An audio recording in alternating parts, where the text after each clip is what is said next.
இன்றைக்கி எல்லாருக்கும் ஒரு நல்ல மகிழ்ச்சியின் நாள் என்று தமிழ்நாடு முழுவதும் இந்த மகிழ்ச்சி நாளை கொண்டாடுகிறார்கள்.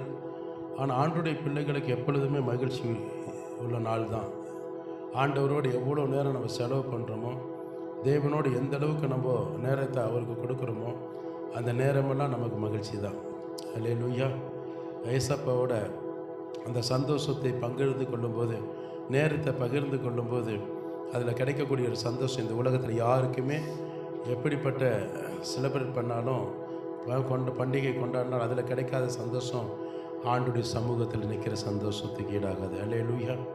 ஆண்டுடைய நாமத்துக்கு மகிமை உண்டாகட்டும். ஆண்டவர் நமக்கு நல்ல ஒரு இரட்சகராக கிடைச்சிருக்கிறார். நம்ம அவருடைய பிள்ளை என்று நம்ம சொந்தம் கொண்டாடுகிறோம். அதனால் நமக்கு ஒரு பெரிய ஒரு சந்தோஷத்தின் பாதையில் ஆண்டுடைய சமூகத்தில் நாம் என்ன செய்கிறோம், அவருக்கு நன்றி செலுத்துகிறோம்.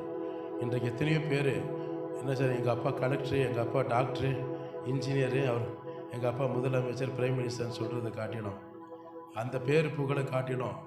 நான் என்னுடைய தகப்பன் பிரதான மேய்ப்பராக இயேசு கிறிஸ்து தான் எனக்கு தகப்பனாக இருக்கிறார். அவர் தான் எனக்கு எல்லாவற்றுக்கும் எல்லாமானவர். அப்போ இவங்களுக்கும் ஆண்டவருக்கும் வச்சு பார்த்தோம்னா தேவன் தான் உயர்ந்தவராக இருக்கிறார். அல்லேலூயா. நமக்கு இயேசு கிறிஸ்து என்னுடைய தகப்பன் அப்படின்ட்டு சொல்லும்போது எவ்வளோ பெரிய ஒரு சந்தோஷம்.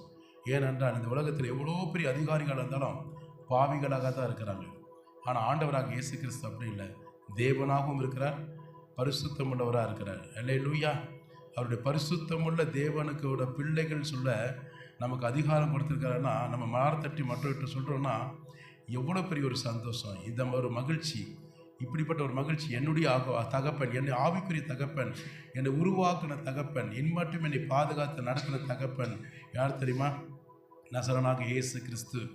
எங்களை மாம்சத்தின் பிரகாரமாக உண்ணவும் உடையும் கொடுத்து வளர்த்த தகப்பன், ஆனால் ஜீவனையே எனக்காக கொடுத்த தகப்பன், என் மாம்சத்தின் தகப்பனை காட்டிலும் பெரியவர். அல்லேலூயா. அப்படிப்பட்ட தகப்பன் எனக்கு இருக்கிறார்னா இதோட ஒரு பெரிய சந்தோஷம், மகிழ்ச்சி யாருக்குமே கிடைக்காது. அந்த மகிழ்ச்சியை தான் நம்ம ஆண்டவருக்கு என்ன செய்கிறோம், நன்றி செலுத்த வந்திருக்கிறோம். அல்லேலூயா. அது மாதிரி சிறு வயதிலேயே ஆண்டவர் உங்களையும் என்னையும் அவருக்காக, அவர் ராஜ்யத்துக்காக முன்குறிக்கப்பட்டிருக்கிறோம். ஆமேன். அதற்காக நாம் நன்றி சொல்லி அதற்கும் நாம் மகிமைப்படுத்தி இந்த சந்தோஷத்தை தேவனுக்கு முன்பாக பாடல் வழியாக நன்றி சொல்லுவோமா?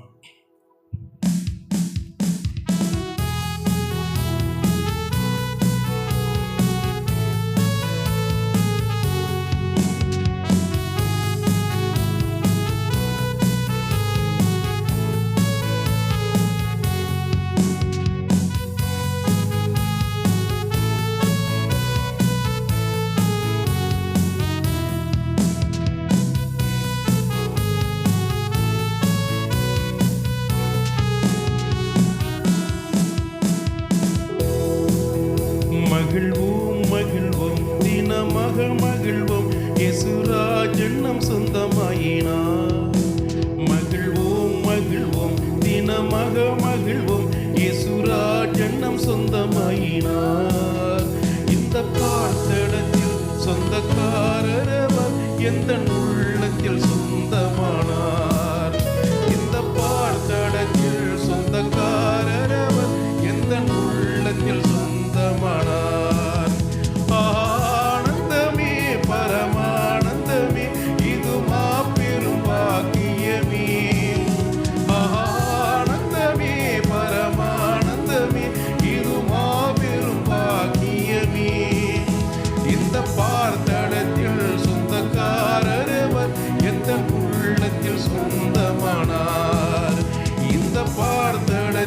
சொந்தக்காரரவர் எந்த உள்ளத்தில் சொந்தமானார்.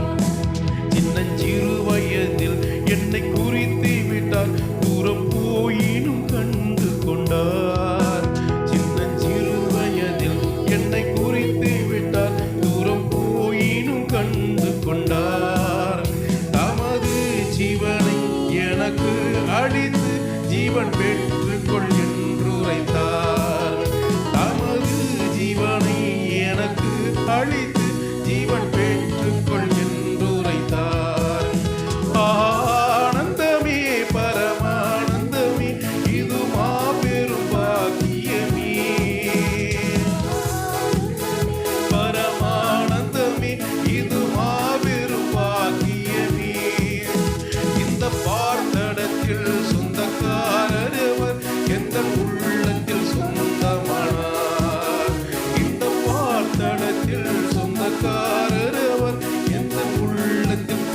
சொந்தமானார். எந்த சூழ்நிலையும் அவர் அன்பினின்று என்னை பிரிக்காமல் காத்து கொண்டார். எந்த சூழ்நிலையும் அவர் அன்பினின்று என்னை பிரிக்காமல் காத்து கொண்டார். என்னை நம்பியவர் தந்த பொறுப்பதனை அவர் வரும் வரை காத்து கொள்வேன். என்னை நம்பியவர் தந்த பொறுப்பதனை அவர் வரும் வரை காத்து கொள்வேன். ஆனந்தமே பரமானந்தமே இது மாபெரும் பாக்கியமே. சேர்ந்து கர்த்தரை மகிமைப்படுத்துவோமா?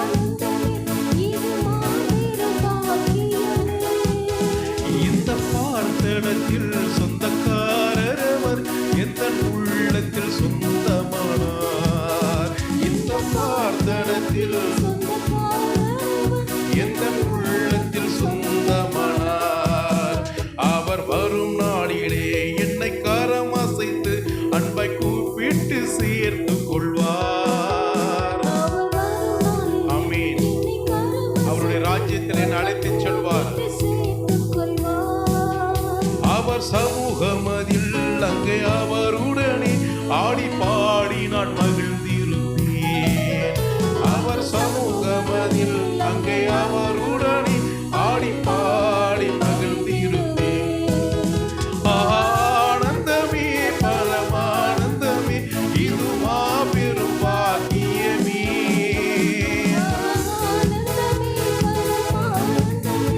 இது மாபெரும் பாக்கியமே. இந்த பார்த்தடத்தில் சொந்தக்காரர் அவர் உள்ளத்தில் சொந்தமானார். இந்த பார்த்தடத்தில் சொந்தக்காரர் அவர் எந்த உள்ளத்தில் சொந்தமானார். இந்த பார்த்தடத்தில் சொந்தக்காரர் அவர் எந்த உள்ளத்தில் சொந்தமானார். ரெண்டு கரங்களை தட்டி ஆண்டவருக்கு மாத்திரம் நன்றி சொல்லுவோமா? அல்லேலூயா. என் உள்ளத்தில் சொந்தம் கொண்டாட ஒரே ஒரு தேவனாக கிறிஸ்துவுக்கு மட்டும்தான் இடம் இருக்கு. அல்லேலூயா சொல்லுவோமா? உலகத்தில் இருக்கிறவனை காட்டிலும் எனக்குள் இருக்கிற சொந்தம் கொண்டாடுகிற ஒரே தேவன் இயேசு கிறிஸ்து. அல்லேலூயா. அவர் சமூகத்திலே எவ்வளோ நிற்கும் போது எவ்வளோ ஒரு பெரிய சந்தோஷம். அல்லேலூயா. அவருடன் ஆடி பாடி மகிழ்ந்து துதிப்பதற்காகத்தான் தேவன் உங்களையும் என்னையும் வேறு பிரித்திருக்கிறார் சின்னஞ்சிறு வயதிலேயே. அப்படின்னா என்ன? பரலோக ராஜ்யத்தில் அவ்வளோ பெரிய சந்தோஷமான ஒரு இடம், அவ்வளோ பெரிய ஒரு மகிழ்ச்சியான ஒரு இடத்துக்குள்ளே நீங்களும் நானும் கண்டிப்பாக பிரவேசிக்க போகிறோம் அவர் வரும்போது. அல்லேலூயா. ஒருவேளை நாம் மறிக்கும் அடுத்த செகண்ட்லேயும் அப்படி தான் நம்ம அந்த இடத்துக்கு போக போகிறோம்.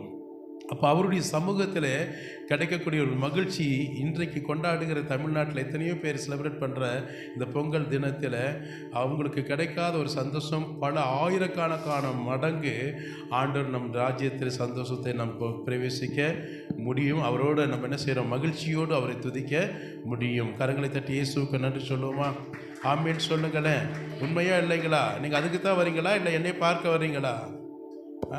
ஆண்டவருடைய சந்தோஷத்தில் பிரவேசிக்கணும். அதுதான் நமக்கு ஒரு பெரிய ஒரு பாக்கியம் ஆண்டு கொடுத்திருக்கிறார். இன்றைக்கு பாருங்கள் எவ்வளோ பேர் வெளியில் இந்த தமிழ்நாடு முழுவதும் அவங்க சந்தோஷத்தை கொண்டாடுகிறாங்க. புத்தாடையெல்லாம் உடுத்திக்கிட்டு. நேற்று தினத்தை நான் போகும்போது வேலை அந்த திருப்பூர் பகுதியில் போகும்போது பார்த்துட்டேன்னா ஒரு திருப்பூர் சில்க் ஹவுஸ்ன்னு ஒரு இடம் இருக்குது வீரபாண்டி பெரியவிட. அவ்வளோ கூட்டம். தீபாவளி கூட அவ்வளோ கூட்டம் இல்லை, அவ்வளோ கூட்டம் இருக்குது ஜவுளி கடையில். அவ்வளோ சந்தோஷமாக புது துணிகள் எடுப்பதற்காக பாருங்கள். அவ்வளோ சந்தோஷமாக அவங்க எடுத்து கொண்டாடின பொங்கல் தினத்தை கொண்டாடினாலும் கூட குடும்பத்தில் சமாதானம் இல்லை, சந்தோஷம் இல்லை. எப்படி இருக்க? சில வேளை அவங்களுக்குள்ளேயே குடும்பத்தில் பிரச்சனைகள்லாம் வந்துடுது இல்லையா? அப்போ இப்போ பொயிர்வினைகள் வந்துடுது. ஆனால் அந்த சந்தோஷத்தை காட்டிலும் ஆண்டுடைய சமூகத்தில் இப்போ வந்திருக்கிறீங்க பார்த்தீங்களா? இந்த சந்தோஷம்தான் மிகப்பெரிய ஒரு ஆசீர்வாதம். அல்லேலூயா. அது மாத்திரம் இல்லாமல் பாருங்கள், எந்த சூழ்நிலையிலும் நான் அவருடைய அன்பிலிருந்து நம்மளை பிரிக்காமல் பாதுகாத்தார். அதனால தான் நீங்களும் நானும் இன்றைக்கு ரொம்ப சந்தோஷமாக இந்த இடத்துல நம்ம வந்திருக்கிறோம். அவர் நம்மளை நம்பி கொடுத்துருக்கிற பொறுப்புகளை அவர் வரும் வரை காத்துக்கொள்ளணும். இப்படி இயேசு கிறிஸ்து வரும் வரைக்கும் உங்களுக்கு என்ன பொறுப்புகள் கொடுத்துருக்குறாங்க? யாராவது ஒருத்தர் சொல்லுங்கள், அதுக்கப்புறம் வேணால் நம்ம அடுத்த பாடல் பாடலாமே. உங்களுக்கெல்லாம் என்னென்ன பொறுப்புகள் கொடுத்துருக்கிறாங்க ஆண்டவர்? பெற்றோர்கள் கொடுக்குற பொறுப்புகள் வேறு, நீங்கள் படிக்கிற ஸ்தலத்தில் ஆசிரியர்கள் கொடுக்குற பொறுப்புகள் வேறு, அதை நான் சொல்ல வரல. இயேசு கிறிஸ்து உங்களை நம்பி கொடுத்துருக்கிற பொறுப்புகள் என்ன சொல்லுங்க.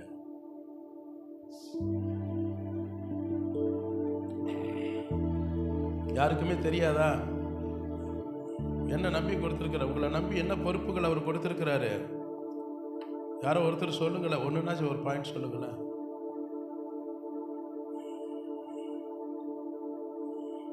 உங்கள் ஸ்கூலில் வந்து கல்லூரியில் பாடத்தை சொல்லிக் கொடுக்கும்போது கேள்வி கேட்கும்போது இப்படியே அமைதியாக இருந்தால் என்ன அர்த்தம் தெரியுமா?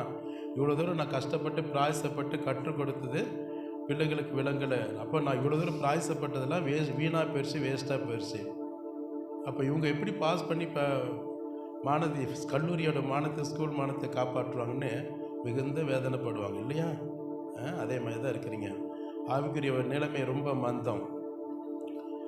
அவர் வரும் வரைக்கும் நாம் காத்து கொள்ளக்கூடியது என்ன தெரியுமா? பரிசுத்தத்தை காத்துக்கொள்ளணும், ஆவிக்குரிய ஜீவியத்தை காத்துக்கொள்ளணும். உங்களுக்கு கொடுத்துருக்கிற பொறுப்புகள் என்ன தெரியுமா? தினமும் பைபிள் படிக்கணும், அதே போல் தினமும் ஆண்டுடைய சமூகத்தில் உட்காந்து ஜெபிக்கணும், ஆத்தும ஆதாயம் செய்யணும். புரியுதுங்களா? இப்படி நிறைய நான் சொல்லிட்டே போகலாம். இதுதான் பொறுப்பு. இது செய்யலைன்னா நம்ம ஆண்டவருக்கு உண்மையான வேலைக்காரர்களும் இல்லை, ஆண்டவருக்கு பிரியமானவர் ஜனங்களும் இல்லை, அவருக்கு ஏற்றபடி நம்ம நடக்கலைன்னு அர்த்தம். அந்த பொறுப்புகளை நான் உதறி தள்ளுறேன்னு அர்த்தம். நீங்கள் என்ன சொன்னாலும் நான் கேட்க மாட்டேன். அதில் தான் தாளந்துகளை குறித்து ஆண்டு சொன்னார். 5 தாளத்து 2 தாளத்து 1 தாளத்தை குறித்து. அந்த 1 தாளத்தோட நிலைமையை தான் மக்களுக்கு வரும். அப்போ அவர் வரும் வரை காத்துக்கொள்ளணும்னா நம்ம எதை பாதுகாத்து கொள்கிறோமோ இல்லையோ, முதல்ல நம்ம ஆவி ஆத்ம சரீரத்தை பாதுகாத்து கொள்ளணும். ஆண்டு நமக்கு கொடுத்துருக்கிற பரிசுத்த ஜீவியத்தை பாதுகாத்து கொள்ளணும், சத்துருக்கு இடம் கொடாமல், உலகத்துக்கு இடம் கொடாமல்.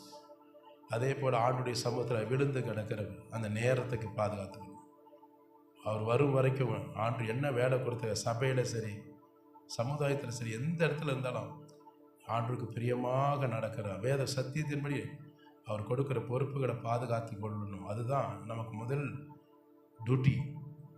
வருதில்லை? அதுக்கப்புறம் தான் உங்கள் உலக டியூட்டி, உங்கள் குடும்ப டியூட்டி எல்லாம் ரெண்டாவது. முதல்ல ஆண்டர் வரும்போது அவர் என்னை பார்த்து கொஷன் கேட்கக்கூடாது, கேள்வி கேட்குற அளவுக்கு நான் நிற்கக்கூடாது. இதை புரிஞ்சு இப்போ புரியுதுங்களா? என்னது அவர் வரும் வரை, இப்போ எனக்கு பொறுத்திருக்கிற என்னது, அவர் வரும் வரை காத்து கொள்ளணும்னா சேம் இதே மெத்தடு தான். அடுத்தது என்னது? மந்தைகளை பாதுகாத்து கொள்ளணும். பரலோக ராயத்தில் அவர் கொண்டு சாத்தானுக்கு இடம் கொடுக்காதபடி அந்த குழந்தைகளை கொண்டு பரலோக ராயத்தில் கர்த்தர்கிட்ட கொண்டு ஒப்பு கொடுக்கணும். மணவாளன் கையில், உங்கள் பெற்றோர்கள் உங்களை உருவாக்கி எப்படி ஒரு மணவாளன் மணவாட்டி கையில் கொடுக்குறாங்களோ, அதே மாதிரி நாங்களும் மணவாளன் வரும்போது மணவாட்டியாக உங்களை கொண்டு போய் அவர் கையில் கொடுத்த பிறகு தான் எனக்கு பெரும் முயற்சியே கிடைக்கும். அப்பாடா, ஒரு பெரிய கடமை எனக்கு முடிஞ்சுது, இனிமேல் அவர் பார்த்து கொள்வார். இதுதான் பொறுப்பு. ஓகே, அது வரைக்கும் நம்ம ஓடிக்கிட்டே தான் இருக்கணும். ஆண்டு கொள்ளுது. அமீன். ஆண்டுடைய நாமத்துக்கு மகிமை உண்டாகட்டும். அப்படிப்பட்டவர்கள் தான் கர்த்தருடைய வருகையிலே ஆண்டு என்ன செய்வார்? தம்முடைய ஜனங்களை தம்முடைய ராஜ்யத்தில் சேர்த்து கொள்வார். அப்படி இல்லாத ஜனங்கள் ஒருபோதும் தேவனுடைய சமூகத்தில் போய் நிற்க முடியாது. நியாய தீர்ப்பில் நிற்கலாம் தவிர பரலோக ராஜ்யத்துக்குள்ள பிரவேசித்து இங்கே மகிழ்ச்சியோடு துதித்து மகிமைப்படுத்த முடியாது. அல்லேலூயா. இங்கே வேணால் நம்ம செஞ்சுக்கலாம், அங்கே முடியாது. அதனால் இன்றைக்கி நல்ல ஒரு ட்ரீட்மெண்ட்டுன்னு சொல்கிற மாதிரி நல்ல ஒரு ஆவிக்குரிய ட்ரீட்மெண்ட் உங்களுக்கு கொடுக்குறோம். நீங்கள் அதில் உருவாக்கி கொள்ளுங்கள். இங்கே வாங்கிட்டு வந்து காதில் போற்றக்கூடாது. சரியா? வந்திருக்கிற அத்தனை பேருக்கும் மிகுந்த ஒரு பெரிய ஆசீர்வாதம் இந்த நாளில் ஆண்டு உங்களுக்கு கொடுப்பாராக. மகிழ்ச்சியோடு துதிக்கணும், மன மகிழ்ந்து துதிக்கணும். யாருக்கே துதிக்கணும்? இயேசு கிறிஸ்துவை. சரிங்களா? அவர் ஏன் துதிக்கிறோம்? அவர் உங்களுக்கும் எனக்கும் செய்த நன்மைகளுக்காக, செய்ய போகிற காரியங்களுக்காக, அதுக்காக தான் நன்றி சொல்கிறோம். ஆண்டவருக்கு என்ன செய்யலாம்? தேங்க்ஸ் கிவ் பண்ணுறோம். அதுக்காக தான் நீங்களும் நானும் இந்த இடத்துல நம்ம வந்திருக்கணும். சரிங்களா? ஏன்னா பாவப்பட்ட ஒரு வாழ்க்கை வாழ்ந்த இன்றைக்கு பரிசுத்தம் உள்ள ஒரு வாழ்வை கொடுத்துருக்கிறாருன்னா இந்த உலகத்தில் யாருக்குமே கிடைக்காத ஒரு பாக்கியம் இன்றைக்கு ஆண்டு உங்களுக்கு எனக்கு கொடுத்துருக்கிறார். ஆண்டுக்கு நன்றி சொல்லி மகிமைப்படுத்துவோமா இந்த பாடல் வழியாக?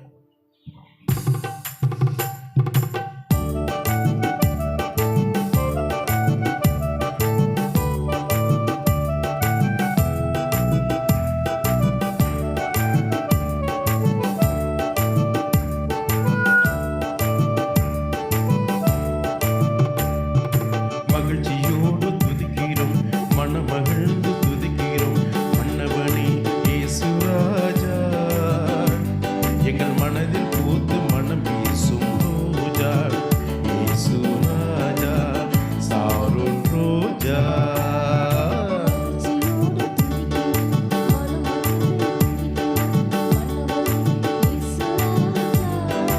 என்னுடைய மனதிலே மனம் வீசுகிற தேவன் நீர் ஒருவரே சாரோன் ரோஜா.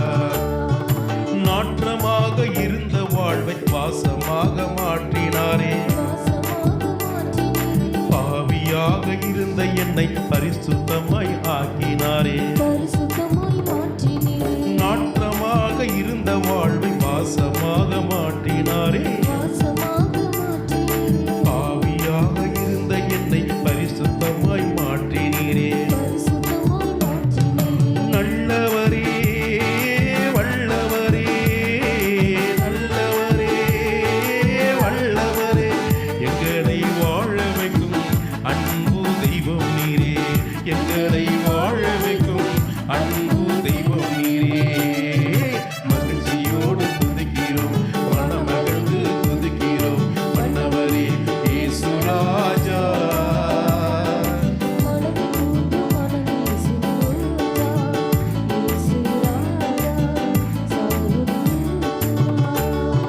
நெருக்கத்திலே இருந்த என்னை விசாலத்தில் வைத்தீரே, சேற்றிலிருந்து தூக்கி எடுத்து கண்மலை மேல் நிறுத்தினீரே. என் நெருக்கத்திலே இருந்த என்னை விசாலத்தில் வைத்தீரே, சேற்றிலிருந்து தூக்கி எடுத்து கண்மலை மேல் நிறுத்தினீரே. அற்புதரே அதிசயமே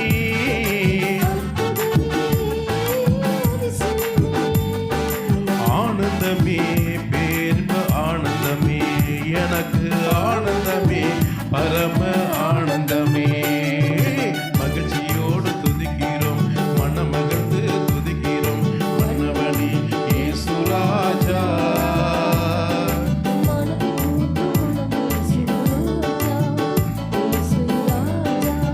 சாரோன் ரோஜா. அடுப்பு கறி போலிருந்தேன் உன் சிறகாய் மாற்றினீரே. திரு ரத்தத்தாட கழுவி என்னை சுத்தமாக ஆக்கினீரே. அடுப்பு கறி போலிருந்தேன் உன் சிறகாய் மாற்றினீரே.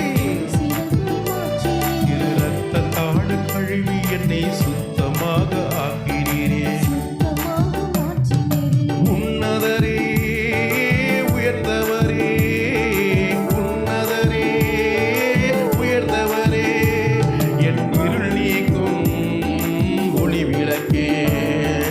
இருள் நீக்கும் ஒளி விளக்கே.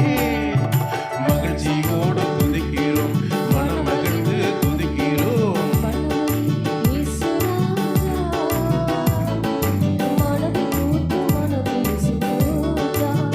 இயேசு ராஜா சாரோன் ரோஜா. தாயைப் போல என்னை அவர் சேர்த்து கொண்டு அணைத்தாரே, நல்ல தந்தை போல என்னை அவர் தோளில் தூக்கி சுமந்தாரே. தாயைப் போல என்னை அவர் சேர்த்தணைத்து கொண்டாரே, நல்ல தந்தை போல என்னை அவர் தோளில் தூக்கி சுமந்தாரோ. அப்பாளோ அப்பாவள்ளோ அப்பாளோ அப்பாளோ நல்ல பிள்ளையல்லோ உந்தன் செல்ல பிள்ளை. பிள்ளையல்லோ செல்ல பிள்ளையல்லோ. மகிழ்ச்சியோடு துதிக்கிறோம், மனமகிழ்ந்து துதிக்கிறோம் மன்னவனே இயேசு ராஜா. எங்கள் மனதில் பூத்து மனம் வீசும் ரோஜா இயேசு ராஜா சாரோன் ரோஜா. மகிழ்ச்சியோடு துதிக்கிறோம், மனமகிழ்ந்து துதிக்கிறோம் மன்னவனே இயேசு ராஜா. மனதில் பூத்து மனம் வீசும் ரோஜா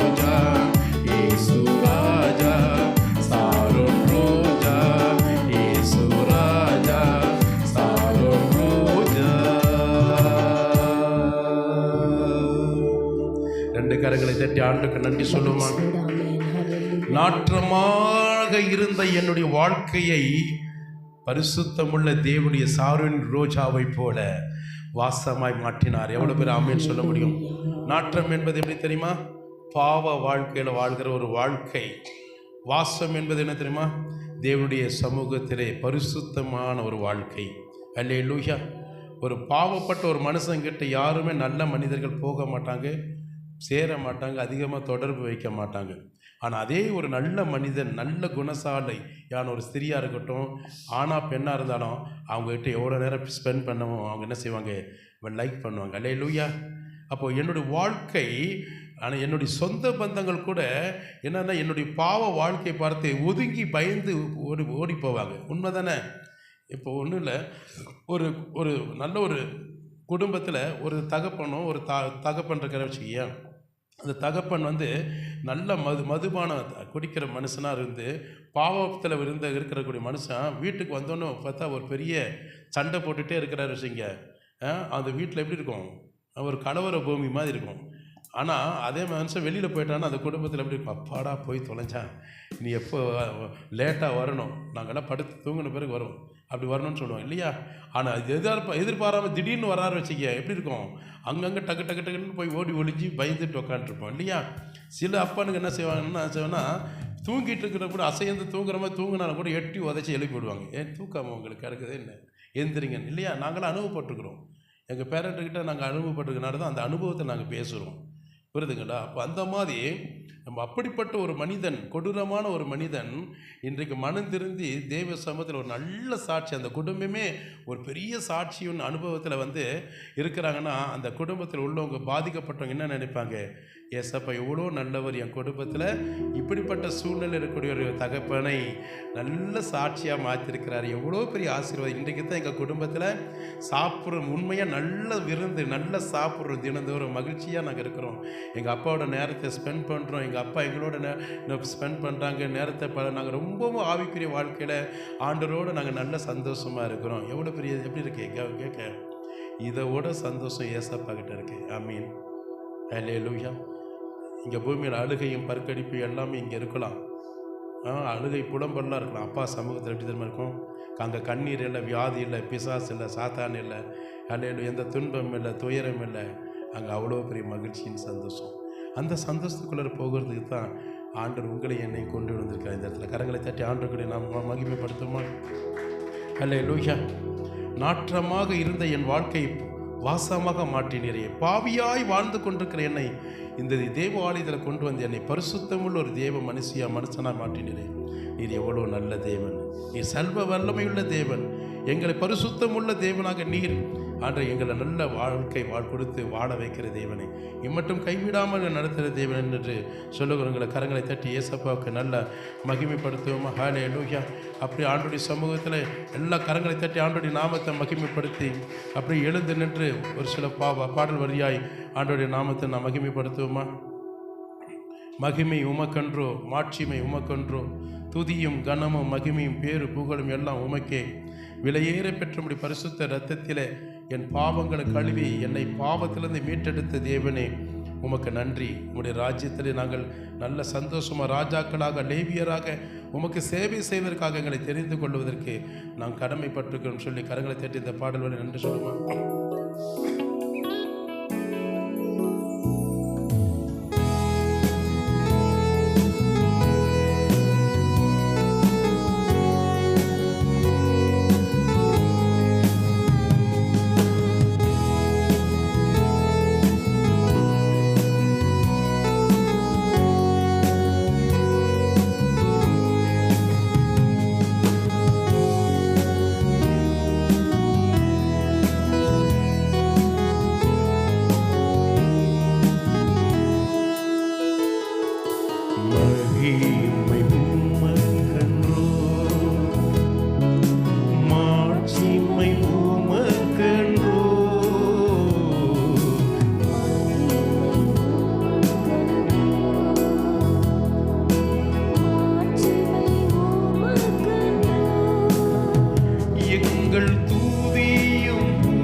விலையேற பெற்ற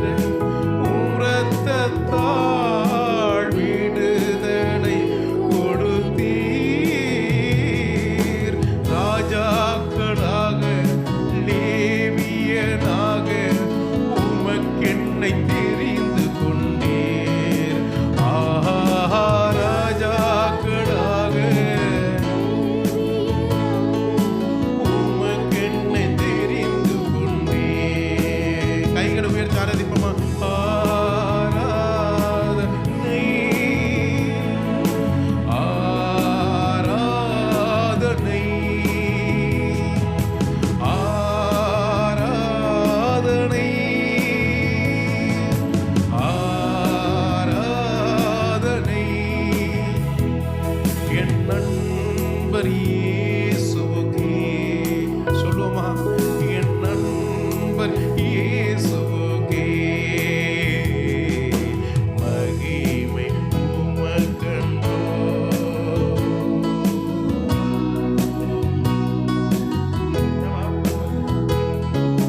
மகிமை உமக்கன்றோ.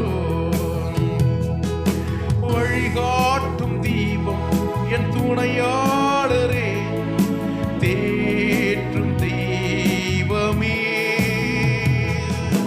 வழிகாட்டும் தீபம் துணையாளரே, தேற்றும் தெய்வமே. அன்பாள் வெளத்தாள் அனல் மூட்டும் ஐயா அபிஷேகநாதரே. ஆஹா, அன்பாள் வெளத்தாள் அபிஷேகநாதரே. ஆராதனை உண்மையாய் ஆராதிப்போமா எல்லாரும் சேர்ந்து? ஆராதனை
கரங்களை உயர்த்தி ஆண்டவருக்கு நன்றி சொல்லுவோமா? எங்களுக்கு நல்ல வழிகாட்டுகிற தீபமாய் இருக்கிறீரப்பா. எங்களை ஒவ்வொரு நாளும் கேடகமாக இருந்து துணையாக இருந்து பாதுகாத்த தேவனாக இருக்கிறீரப்பா. சில வேளையில் நாங்கள் சோர்ந்து போய் பலவீனப்படும் போது ஒரு வசனத்தை அனுப்பி எங்களை தேற்றுகிற நல்ல தெய்வமாக இருக்கிறீர் ஆண்டவரே. அன்பு இல்லாத இந்த உலகத்தில் ஒரு அன்பினால் எங்களுக்கு பலன் கொடுத்து அபிஷேகத்தினால் அனல் மூட்டி எங்களை நடத்துகிற தகப்பனே, கரங்களை தட்டி எல்லா ஆவியில நிரம்பி நல்ல கொஞ்ச நேரம் நல்ல ஆவியில நிரம்பி நல்ல ஜெபம் பண்ணுங்க. உமக்கு மகிமை உண்டாகட்டும், மகிமை உண்டாகட்டும். ஹல்லேலூயா. எத்தனை பேருக்கு ஜெபம் பண்ண ரொம்ப பிடிக்கும்? 2 பேர் 3 பேருக்கு தான் பிடிக்குமா? நல்லா மீண்டும் நான் சொல்கிறேன், கொஞ்சம் கண்ணை திறந்தே பார்க்கலாம். நீங்கள் கண்ணை மூட வேண்டாம். நான் அதுக்கப்புறம் நீங்கள் எவ்வளோ பேருக்கு ஜெபம் பண்ண ரொம்ப பிடிக்கும்? அவங்க மட்டும் கைகளை உயர்த்தி காண்பிக்கலாம். உங்களுக்கெல்லாம் பிடிக்காதா ஜெபம் பண்ண? உங்களுக்கு பிடிக்காதா? பிடிக்காதா? அப்போ கைகளை உயர்த்தி காண்பிக்கணும்ல. பிடிக்கும், ஆனால் பிடிக்காது, அப்படி தானே? நான் உங்கள் முகத்தை தான் பார்க்க முடியும், ஆனால் உங்கள் உள்ளத்தில் என்ன நினைக்கிறீங்களோ அது ஆண்டவருக்கு தெரியும், இல்லையா? அப்போ ஜெபம் பண்ண எனக்கு பிடிக்கலன்னா அது என்ன அர்த்தம்னா, ஒரு ஓப்பன் ஹார்ட்டாக சொல்கிறேன் ஃப்ரெண்டாக, அதாவது இயேசுக்கிட்ட நான் பேச எனக்கு விருப்பம் இல்லை, அதான் அர்த்தம். ஜெபம் என்பது தேவனோடு பேசுகிறது. நான் உங்களுக்கு புரியும்படியே சொல்கிறேன். நான் தேவனோடு பேச இன்றைக்கி, அதனால தான் நிறைய பேருக்கு அழைப்பு நான் கொடுத்திருந்தோம், அவங்க வரல. அப்படின்னா எனக்கும் இயேசு கிறிஸ்துக்கும் தொடர்பு வேண்டாம். நான் இன்றைக்கி நிறைய பேர்கிட்ட பேச விரும்புகிறேன். நிறைய இடத்துல கரும்பு பொங்கலும் சாப்பிட்டு என்ன ஜாலியாக டிவி முன்னாடி உட்காந்து பொங்கல் சிறப்பு செய்தி சிறப்பு நிகழ்ச்சிகளை பார்க்க விரும்புகிறேன்னு சொல்லி இருக்கிறாங்க. அவங்களுடைய ஆசீர்வாதம் வேறு. ஆனால் நான் ஜெபம் பண்ண வந்திருக்கிறேன், நான் ஜெபிக்க விரும்புகிறேன், நான் ஆண்டவரோடு பேச வந்திருக்கிறேன். அதுதான் ஒரு பெரிய ஒரு சந்தோஷம். அப்போ எனக்கு ஆண்டவரோடு பேசுவதற்கு எனக்கு விருப்பம் இல்லாதவங்க தான் வரமாட்டாங்க. அப்போ நான் எனக்கு ஜெபம் பண்ண பிரியம் இல்லைன்னா என்ன அர்த்தம்னா, நான் கர்த்தரோடு எனக்கு ஜீவனை கொடுத்த தேவன், முதல்ல அதை நினச்சா பேசுவாங்க. எனக்கு ஜீவனை கொடுத்த தேவன் மனசில் நினச்சாலுமே அந்த சிந்தை வந்தாலுமே அவங்க வாயும் இறுதியும் சும்மா இருக்காது. ஆண்டவருக்காக ரத்த சாட்சியாக, ஆண்டவருக்காக நான் மறிக்க இப்போ நான் ரெடியாக இருக்கேன்னு. அப்போ எனக்கு ஜெபம் பண்ண விருப்பம் இல்லைன்னா இயேசு கிறிஸ்துவை பார்க்கவும் அவரோட பேசவும் எனக்கு என்ன இல்லை, ஆர்வம் இல்லை. அதுதான் அர்த்தம். சரிதானே? இப்போ இதுதான் உண்மையான விஷயம். ஆமீன், அல்லேலூயா. அதுவும் நான் சொல்ல மாட்டேன், வாய் இப்படியே வச்சிருக்கேன்னா அவரை மகிமைப்படுத்த, தேவனை மகிமைப்படுத்துவதற்கு எனக்கு அதுக்கும் ஆர்வம் இல்லை. நான் என் ஃப்ரெண்டுகளாக இருக்கட்டும், எங்கள் அப்பா அம்மா யாருக்கிட்ட உறவுக்காரர்களாக இருந்தாலும் அவங்கள சந்தோஷப்படுத்துகிற வேலை தான் என்னுடைய வேலை. அவங்களோட நிறைய நேரம் டைம் ஸ்பெண்ட் பண்ணுறதுக்கு எனக்கு ரொம்ப பிடிக்கும். ஆனால் எனக்கு கொடுத்த ஜீவனை கொடுத்த தகப்பனாக கிறிஸ்துவோடு நான் பேசுவதற்கே எனக்கு விருப்பமே இல்லை. அப்படின்றவங்க தான் என்ன செய்வாங்க, ஜெபிக்க வரமாட்டாங்க, ஆலயத்துக்கு முதல்ல வரமாட்டாங்க. முதல்ல ஆலயத்துக்கு அப்படி வந்தாலும் என்ன வாங்கன்னா, அப்பா அம்மா அடிச்சிருவாங்க, இல்லை சம்மந்தப்பட்ட திட்டுவாங்க. அவங்களோட விருப்பத்துக்காக, அவங்களுடைய டார்ச்சருக்கு தாங்க முடியாததுக்காக நான் இந்த இடத்துக்கு நான் என்ன செய்கிறேன், வரேன். தவிர எனக்கு அதெல்லாம் இன்ட்ரெஸ்டிங்கெல்லாம் கிடையாது. நான் நரகத்துக்கு போனேன்னா வேறு பரலோகத்துக்கு போனேன்னா அதெல்லாம் எனக்கு இப்படி எனக்கு தெரியாது. நான் இங்கே உலகத்தில் வாழ்ற வரைக்கும் ஜம்முன்னு என்ஜாய் பண்ணி சூப்பராக நான் அனுபவிச்சுட்டு போயிடணும். அதுக்கு இடம் கொடுங்க. இந்த ஜெபம் இப்போலாம் எனக்கெல்லாம் பிடிக்காது. சுருக்கமாக நான் உங்களுக்கு கற்றுக் கொடுக்குறேன்னா, நான் ஜெபம் என்பது தேவனோடு பேசுவது. வேதத்தை வாசிக்கிறது ஆண்டவர் நம்மளோடு பேசுவார். நான் பைபிள் எடுத்து வாசித்தேன்னா அவர் என்னோடு பேசுவார். நான் ஜெபிக்கிறேன்னா கண்களை மூடி அவர் கண்ணை திறந்து அவர்கிட்ட பார்க்குறேன்னா அவரோட நான் பேசுகிறேன். அதுதான். அப்போ இந்த 2 இல்லைன்னா உள்ளுக்குள்ளே வேறு அசுத்த கிரிகளோட ஆவிகள் என்ன செய்யணும், நம்ம அந்த மனக்கண்ணை குருடாக்கி நீ பேசாத, ஜெபிக்காத. இப்போ சொல்கிறால, அந்த பையன்கிட்ட பேசாத, அந்த பொண்ணுக்கிட்ட பழகாத, பேச்சுவார்த்தை நிறுத்து அப்படின்னு சொல்லி கொடுக்குறாங்க இல்லையா? அந்த மாதிரி தான் இயேசுக்கிட்ட பேசாத, பிசாசு சொல்லி தருவான். பேசாத, பழகாத, தொடர்பு வைக்காத, நீ வச்சுட்டேன்னா அப்புறம் நான் உனக்கு சந்தோஷத்தெல்லாம் கொடுக்க மாட்டேன், என்ஜாய் பண்ண நான் விட மாட்டேன். அவர்கிட்ட பேசணுன்னா கரெக்டாக இருக்கணும், அவர்கிட்ட சரியாக இருக்கணும், சாட்சியாக இருக்கணும். அது உனக்கு கஷ்டமாக இருக்குது, நான் ஜாலியாக உனக்கு கொண்டு போகிறேன், சூப்பராக இந்த வழியை வா, அந்த மாதிரி கொடுக்குறது தான் நிறைய இன்றைக்கி கோடிக்கணக்கான ஜனங்கள் இருக்கிறாங்க. ஆனால் ஆண்டவரோடு பேசுகிற அந்த பாக்கியம் இழந்து போகிறாங்க. ஆனால் அவரோடு பேசும்போது அதனுடைய மகிமையை, அந்த சந்தோஷம் இந்த உலகத்தில் யாருக்கும். அப்படிப்பட்டவங்களை தான் கர்த்தர் என்ன செய்வார்னா, அவர் ராஜ்யத்தில் சேர்த்துக்கொள்வார். அவங்க ஜெபம் கேட்கப்படும். பாக்கி உள்ளவங்க என்ன தான் அவங்களுக்கு இடையில ஒரு பிரச்சனை வரும், சாத்தானே கொடுத்துருவான். ஏதோ ஒரு பாதிப்பு பிரச்சனை வரும்போது, ஐயோ அம்மா தாங்க முடியலையே, யாராவது காப்பாற்றுங்க. இப்போ இதே ஒரு கொரோனா வந்துருச்சு வச்சுங்க, மீண்டும் ஒரு கொரோனா வந்துருச்சு வச்சுங்க, நம்ம ஜெபம் பண்ணாமல் இருக்க முடியுமா?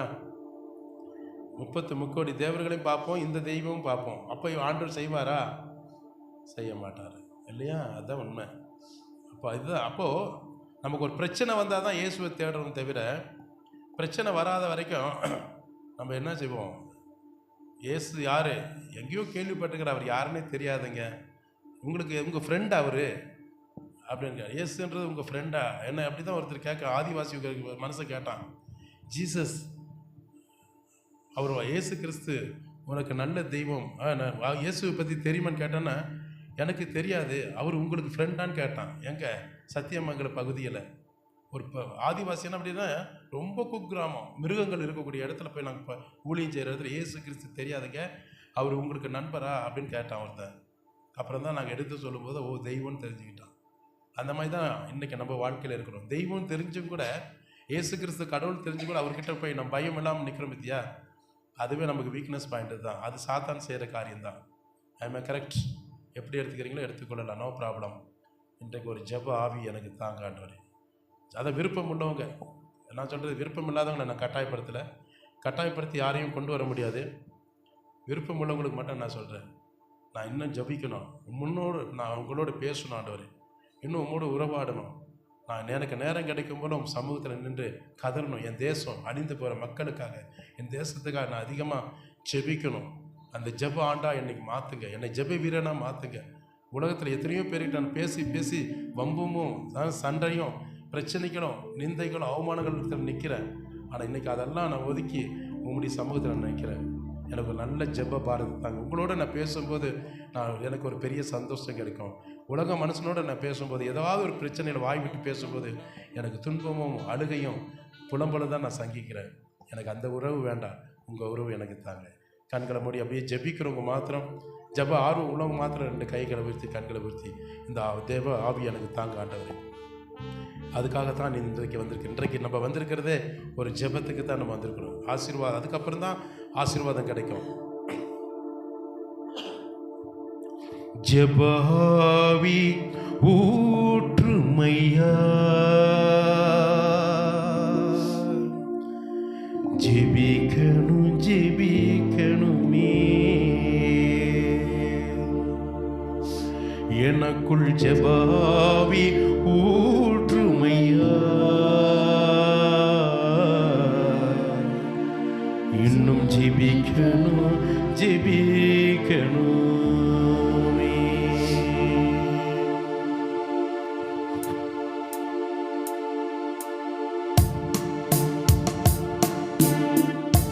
ஜெபத்தோட தேவ மகிமை பிரசன்னத்தோட ஆண்டவரை பார்த்து சொல்லுங்க, இயேசுவை மட்டும் பாருங்க, எங்களை பார்க்காதீங்க. எங்களை பார்ப்பதற்காக ஒன்றும் இல்லை. அவரை நோக்கி பார்க்கிறவங்க முகம் பிரகாசம் அடையும். அவரை நோக்கி பார்க்கிறவர்கள் வெட்கப்பட்டு போக மாட்டார்கள். மகிமைப்படுத்துமா?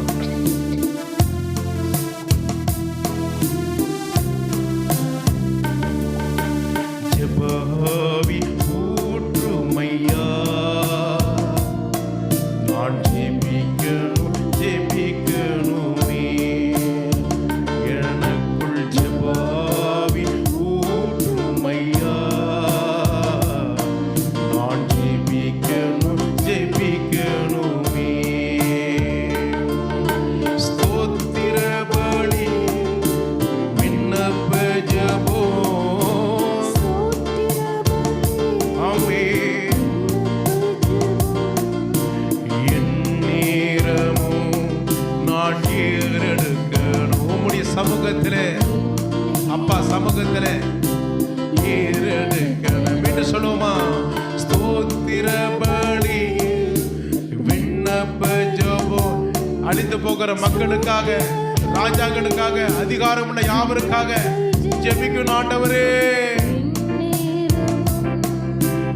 ஏறெடுக்க நேரம் கிடைக்கும் போதெல்லாம் என் நேரமும் ஏறெடுக்கணும் எனக்கு ஜெபாவி ஊற்றுமையா,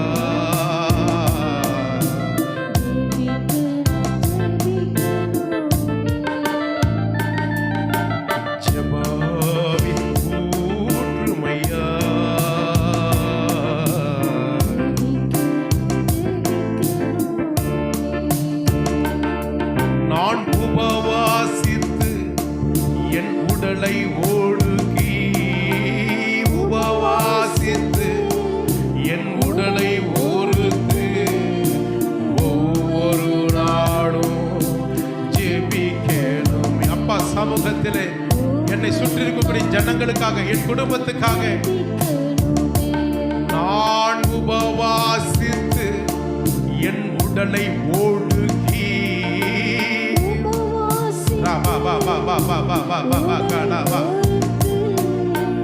என் நேரமோ அப்பா சமூகத்தில் என்னமோ ஜெபிக்கணும். எனக்குள் ஜெபாவி ஊற்றுமையா. என் குடும்பத்தில் ஊற்றுங்க, இந்த சபையில ஊற்றுங்க, சமுதாயத்தில் ஊற்றுங்கப்பா. ஜெபாவி ஊற்றுமையா.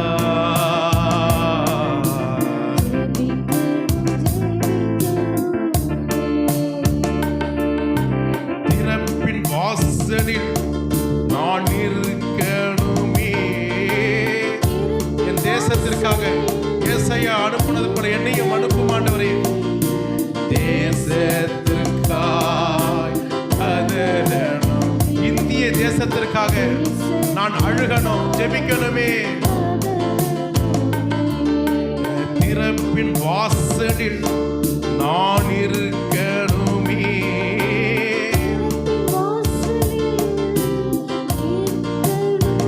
இந்திய தேசத்திற்காய், எங்கள் தமிழ்நாட்டிற்காய், இந்த திருப்பூருக்காய் கதறணுமே. ஜெபாவி ஊற்றுமையா.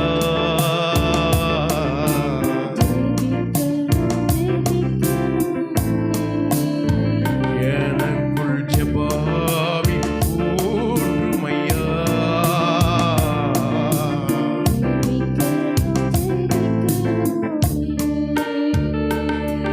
என் முழங்கால்கள் முடங்கணுமே சமூகத்திலே அப்பா.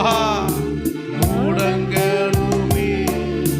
கண்கள் எல்லாம் குளமாகணும், என் கண்ணீரெல்லாம் குளமாகணும். ஜெபாவின் ஊற்றுமையா.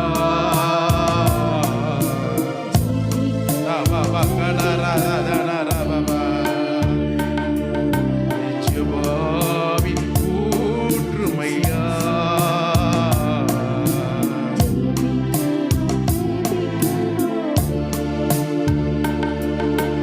தானியேல் போல நான் 3 வேளையும் அவரை போல ஜெபிக்கணும். 3 வேளை தவறாமல் நான், தவறாமல் நான்.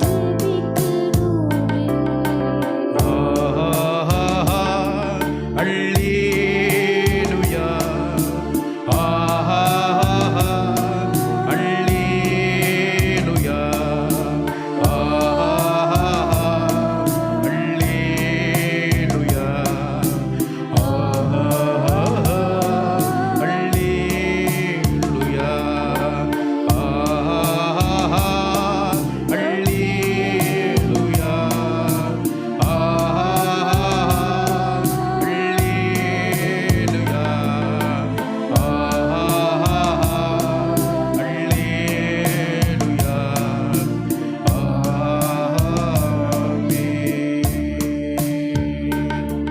நல்ல தேவனாகிய கர்த்தாவே, இம்மட்டும் எங்களை ஆசீர்வாதத்திலும் சமாதானத்திலும் ஜெபத்திலும் பாடல் வேலையிலும் நடத்தினதற்காக ஸ்தோத்திரம். தொடர்ந்து உடைய நீதியின் கரம் எங்களை செம்மையான பாதையிலும் ஜெப பாதையிலும் நடத்தி செல்லுங்க. இயேசுவின் நாமத்தில் ஜெபிக்கும் நல்ல பிதாவே, ஆமீன் ஆமீன். கர்த்தர் நம்ம ஆராதனை நடத்தினதற்காக கரங்களை தட்டி இயேசுவுக்கு நன்றி சொல்லுவோமா? நல்லா மகிமைப்படுத்துவோம், நல்லா மகிமைப்படுத்துவோம். ஸ்தோத்திரம். உட்காருவோம். இந்த வேலையில் கூட அன்றைய இந்த நாளிலும் கூட நீர் பேசும் நாங்கள் கேட்கிறோம். சத்திய ஆவியானோர் நீர் பேசுகிற ஒவ்வொரு சத்திய வார்த்தைகளும் எங்களுக்கு மிகுந்த சமாதானத்தையும் ஆசீர்வாதத்தையும் தந்து அன்றைய நாங்கள் எப்படி இந்த இனி வரும் நாட்களில் இந்த குடும்பங்கள் எப்படி உமக்கு முன்பாக வாழ வேண்டும், நடக்க வேண்டும் என்று அந்த கற்றுக் கொடுப்பீராக. ஆவிக்குரிய ஜீவியத்தில் இன்னும் எப்படி பெலன் அடைய வேண்டும் என்று நீர்க்க போதித்து வழி நடத்துங்க. இயேசுவின் நாமத்தில் ஜெபிக்க நல்ல பிதாவே, ஆமீன். கர்த்தருக்கு ஸ்தோத்திரம். நாம் இப்பொழுதும் கூட கர்த்தருடைய வார்த்தையை நாம் தியானிக்க போகிறோம். ஒரு கிறிஸ்துவ குடும்பம் தேவனுடைய ஆசீர்வாதம் பெறுவது எப்படி, இதை குறித்து தான் இன்றைக்கு செய்து கொடுக்குறோம். கிறிஸ்துவ குடும்பம், நான் கிறிஸ்துவ குடும்பம்னு சொல்கிறவங்க மாத்திரம் உங்கள் வலது கையை காண்பீங்களேன். ஏசப்பா பார்க்கட்டும், நான் பார்க்கல, நானும் கொஞ்சம் பார்த்துக்கிறேன், நல்லது தான். நீங்களாம் இருக்கிறீங்களா 1 2 கிறிஸ்துவ குடும்பமா? நீங்கள் சபைக்கு போகிறீங்களா பாப்பா? பார்த்தாலுமே தெரியுது. சரி, அப்போ கிறிஸ்துவ குடும்பம் எப்படி இருக்க வேண்டும், ஒரு கிறிஸ்துவ குடும்பத்தில் முழு ஆசீர்வாதம் எப்படி பெற முடியும் என்று சில வேதத்தின் அடிப்படையில் நாங்கள் பார்க்குறோம். எனவே சங்கீதம் 115 12வது வசனத்தையும் 13வது வசனத்தையும் 14வது வசனத்தில் பாருங்கள். ஒரு முழு ஆசீர்வாதத்தை பெற்றுக்கொள்ளணும். ஒரு கிறிஸ்துவ குடும்பம் தேவனோடு சஞ்சரிக்கிற அந்த குடும்பமாக இருந்தால் அவங்களுக்கு எல்லாவித ஆசீர்வாதத்தையும் ஆண்டவர் கொடுப்பேன் என்று சத்திய வாக்கு கொடுக்கிறார். நல்லா கவனிங்க. ஒரு கிறிஸ்துவன் தன்னுடைய குடும்பத்தை சார்ந்திருக்கிற ஜனங்கள், குடும்பத்தில் உள்ளவங்க ஆண்டவருக்கு பயந்து அவருடைய வசனத்தின்படி வாழ்கிறவங்க யாராக இருந்தாலும் அந்த குடும்பம் தேவனால் கட்டப்பட்ட குடும்பமாக இருக்கும், நடத்தப்படுகிற குடும்பமாக இருக்கும், ஆசீர்வதிக்கப்பட்ட குடும்பமாக இருக்கும். இல்லைன்னா அந்த குடும்பம் சீர்கட்ட குடும்பமாக இருக்கும். அப்படின்னா புரியுதுங்களா? 4 பேர் இருந்தாங்கன்னா 4 பேர் 4 விதமாக போவாங்க. அந்த குடும்பத்தை சமாதானம், சந்தோஷம், ஆசீர்வாதம் எல்லாமே இழந்து போன குடும்பம். இன்றைக்கி அப்படி தான் நிறைய குடும்பங்கள் இன்றைக்கி செதறி ஆளை காணும். பார்த்தீங்களா, சேர்ஸ் எல்லாம் காலியாக இருக்குன்னா இதுதான் காரணம். அப்போ என்ன காரணம்னா, பிசாசானவன் அங்கே உள்ளத்தில் போய் வேறு விதமாக கொண்டு போயிட்டாங்க இல்லையா? ஞாயிற்றுக்கிழமை மட்டும் நம்ம வந்தால் போதும், மற்ற நாளில் தேவையில்லைன்னு. ஆனால் இதுதான் உங்களுக்கு ஒரு பெரிய ஆசீர்வாதமான ஒரு வார்த்தை இது. அதனால் வந்திருக்கிறவங்களுக்கு ஒரு பெரிய ஆசீர்வாதம், கேட்கிறவர்களுக்கு ஆசீர்வாதம், கேட்டு வார்த்தைகளை பெற்றுக்கொண்டு அதன்படி செய்கிறவங்களுக்கு, நடக்கிறவங்களுக்கு, அர்ப்பணிக்கிறவங்களுக்கு இதை விட பெரிய ஆசீர்வாதம். அல்லேலூயா. ஆண்டவருடைய நாமத்துக்கு மகிமை உண்டாகட்டும். சங்கீதம் 115 12வது வசனத்தை வாசிப்போம். கர்த்தர் நம்மை நினைத்திருக்கிறார், அவர் ஆசீர்வதிப்பார், இஸ்ரவேல் குடும்பத்தாரை ஆசீர்வதிப்பார். கர்த்தர் நம்மை நினைத்திருக்கிறார். அப்போ ஆண்டவர் உங்களை நினைக்கணும்னா எப்படிப்பட்டவர்களாக இருக்கணும்? நீங்கள் அவருக்கு பிரியமாக இருந்தால் தான் அவர் உங்களை நினைப்பார். இல்லை, புரியுதுங்களா? நான் என்ன நினைப்பார், இந்த பிள்ளைகளுக்கு என்னென்ன நம்ம செய்யணும், இந்த குடும்பத்துக்கு என்னென்ன செய்யணும் அப்படின்னு நினச்சி பார்ப்பார். சில பேர் செய்வாங்களா, என்னப்பா என்னை நினைக்கிறதே இல்லை, என்னை மறந்துட்டிங்களா, நான் உங்கள் மேலே எவ்வளோ அன்பு வச்சுருக்கிறேன், எவ்வளோ பாசம் வச்சுருக்கிறேன், எவ்வளோவா உதவி செஞ்சுருக்கிறேன், கொஞ்சம் கூட கண்டுக்காமல் இருக்கிறேன், நினைக்க மாட்டேங்கிறேன் சொல்கிறோமா இல்லையா? அந்த சமயத்தில் அதே மாதிரி தான் ஆண்டவருடைய பிள்ளைகளை மட்டும்தான் கர்த்தர் நினைப்பார். அவங்களுக்கு செய்ய வேண்டிய தேவைகள், கடமைகளை மட்டும்தான் ஆண்டவர்னு செய்வார், நினைப்பார். வேறு யாருக்கும் நினைக்க மாட்டார். அதுதான் புரிஞ்சுக்கணும். அப்போது கர்த்தர் என்ன செய்கிறார்னா, நம்மை நினைத்திருக்கிறார், அவரை அந்த குடும்பங்களை ஆசீர்வதிப்பார். அப்போ எந்த குடும்பத்தை கர்த்தர் நினைக்கிறாரோ, நினைப்பூட்டுகிறாரோ, உதவி செய்ய விரும்புகிறாரோ அந்த குடும்பத்துக்கு மட்டும்தான் கர்த்தர் ஆசீர்வதிப்பார். அது மாத்திரமல்ல, இஸ்ரவேல் குடும்பத்தாரை ஆசீர்வதிப்பார். அப்போது நம்மையும் கூட கர்த்தர் என்ன செய்வார், ஆசீர்வதிப்பார்னு சொல்லப்படுது. 13 வாசிமா. கர்த்தருக்கு பயப்படுகிற பெரியோரையும் சிறியோரையும் ஆசீர்வதிப்பார். இப்போ என்ன சொல்றது, யாருக்கு பயப்படுறதுக்கு? கர்த்தருக்கு பயப்படுற குடும்பங்களை, அவங்க சின்ன பிள்ளைங்களாக இருந்தாலும் சரி, நடுத்தர மக்களாக இருந்தாலும் சரி, வயதில் முதிர்ந்தவங்களாக இருந்தாலும் சரி, அவங்களையும் ஆசீர்வதிப்பேன்னு சொல்கிறாரு. அப்போ ஆண்டவருக்கு பயந்து நடக்கிறவங்க, நம்ம தான் பயப்படுறதுக்கென்று பயன்றவங்க வெளியில் வீசிட்டோம். கர்த்தருக்கு பயப்படுற பயம் இல்லாதனால தான் இன்றைக்கி ஜனங்கள் என்னது, என்ன பேசினாலும் என்ன சொன்னாலும் வர்றது கிடையாது. ஆண்டவருக்குன்னு பயப்படுற பயம் தான் கர்த்தருடைய வார்த்தையை கேட்பதற்காக ஓடி வருவாங்க. ஆண்டவர் பார்க்குறாரு, ஆண்டவர் கவனிக்கிறார். இந்த சபையில் நான் வரலன்னா, ஒரு மெம்பர், நான் என் குடும்பம் வரலன்னா அந்த குடும்பத்தோட ஆசீர்வாதம் கர்த்தருக்கு தடை செஞ்சிருவார். அந்த ஒரு பயம் இருந்துன்னா அந்த குடும்பம் ஒடியாந்துடும். அதான் உண்மை. அப்போ கர்த்தருக்கு பயப்படுகிற யாராக இருந்தாலும் சரி, பெரியவங்களாக இருந்தாலும் சரி, சின்னவங்களாக இருந்தாலும் சரி, அவர்களை கர்த்தர் ஆசீர்வதிப்பார். அப்போ யாருக்கு? கர்த்தருக்கு பயப்படுகிறவர்கள்.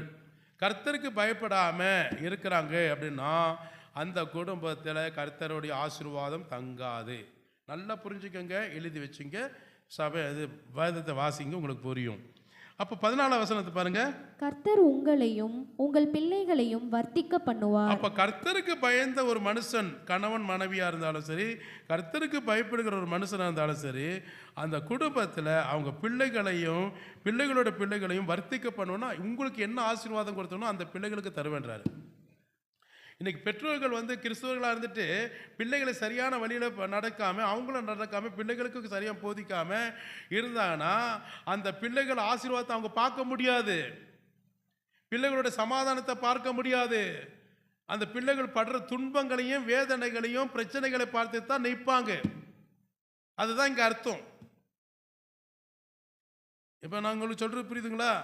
அப்போ இங்கே என்ன சொல்லப்படுதுன்னா, கர்த்தர் உங்களை மட்டுமல்ல உங்கள் பிள்ளைகளையும் வர்த்திக்க பண்ணுவார்னா ஆசீர்வாதத்தில் பெருக செய்வார். எல்லாம் நீங்கள் எதிர்பார்க்கிறதுல உங்கள் பிள்ளைகளை பெருக செய்வார். இன்றைக்கி வீட்டில் ஏன் பெருக்கம் இல்லை?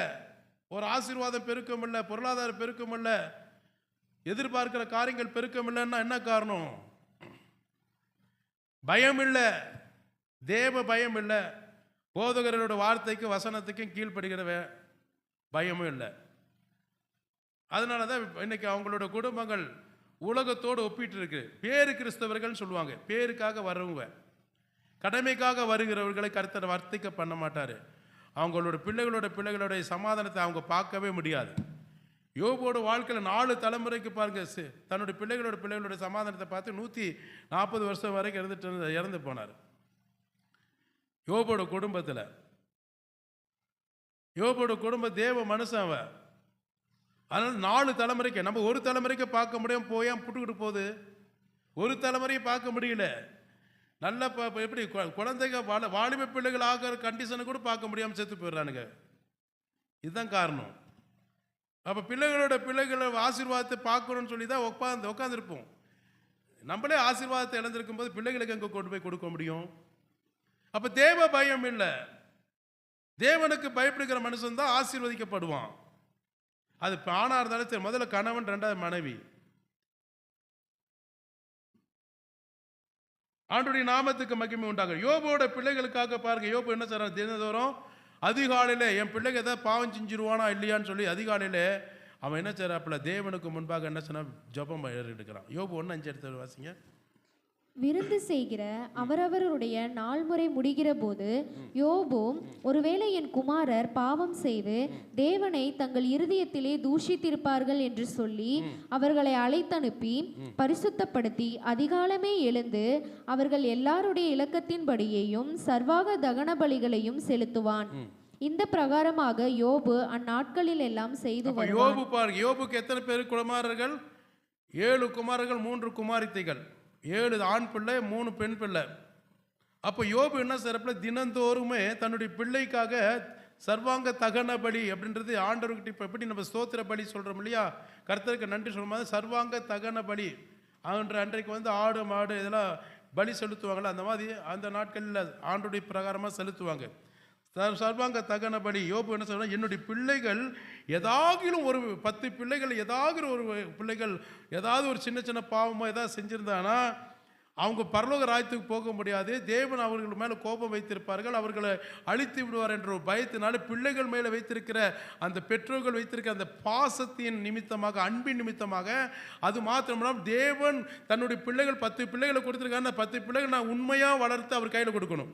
எப்படி நான் சொன்னேன், உங்களெல்லாம் உருவாக்கி ஆண்டவர் கையில் கொடுக்கறது போல அவர்களை உருவாக்கி கர்த்தர் கையில் நான் கொடுக்குற வரைக்கும் என் கர்ப்ப வேதனை இருந்துகிட்டு தான் இருக்கும்.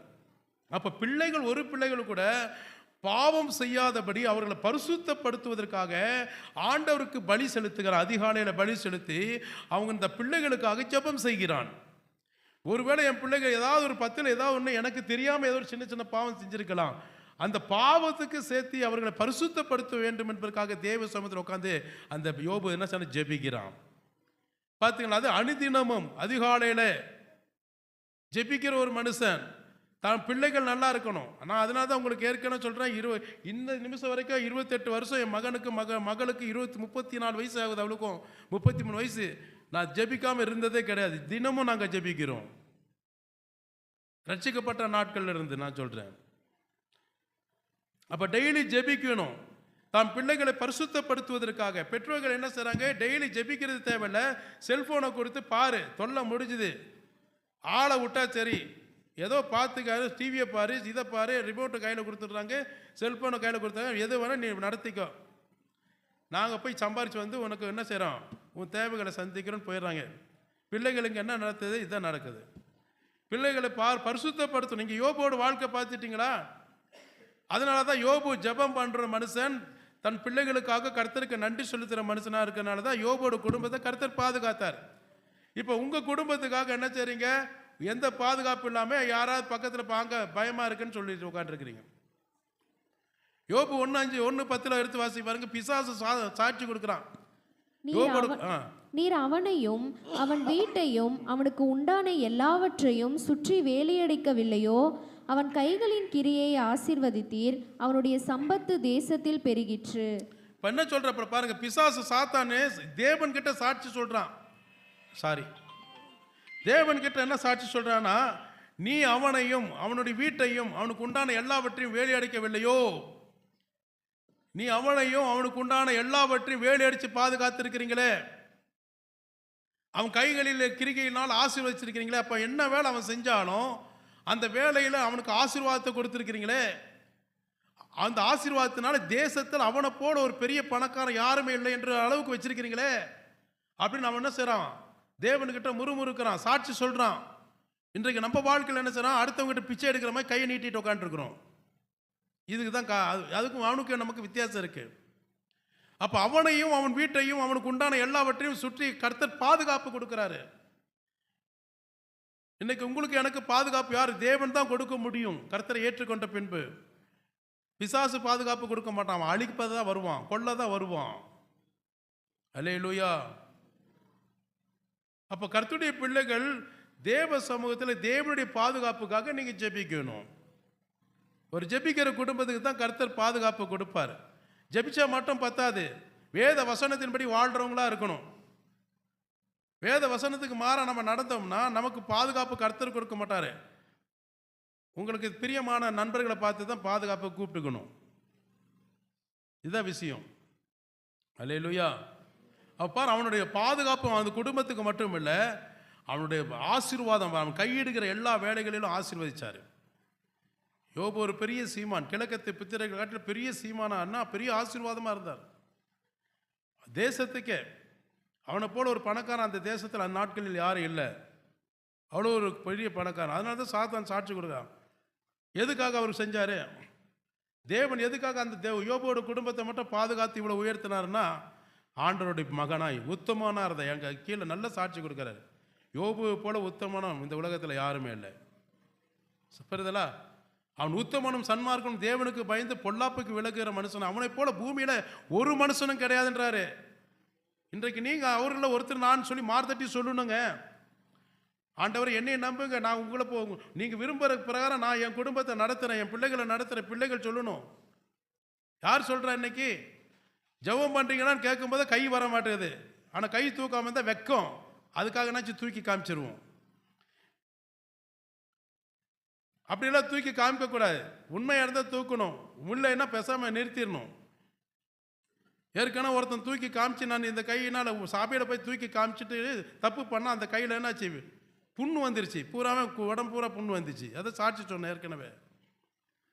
நம்ம ஆண்டவர்கிட்ட கையை உயர்த்தி சமூகத்தில் உட்காந்து கையை உயர்த்துறோம்னா அதை ஆண்டவர் பார்க்குறாரு. அவருக்கு உண்மையான கையை உயர்த்தி காமிக்கன்னு அர்த்தம், சத்திய வாக்குன்னு அர்த்தம்.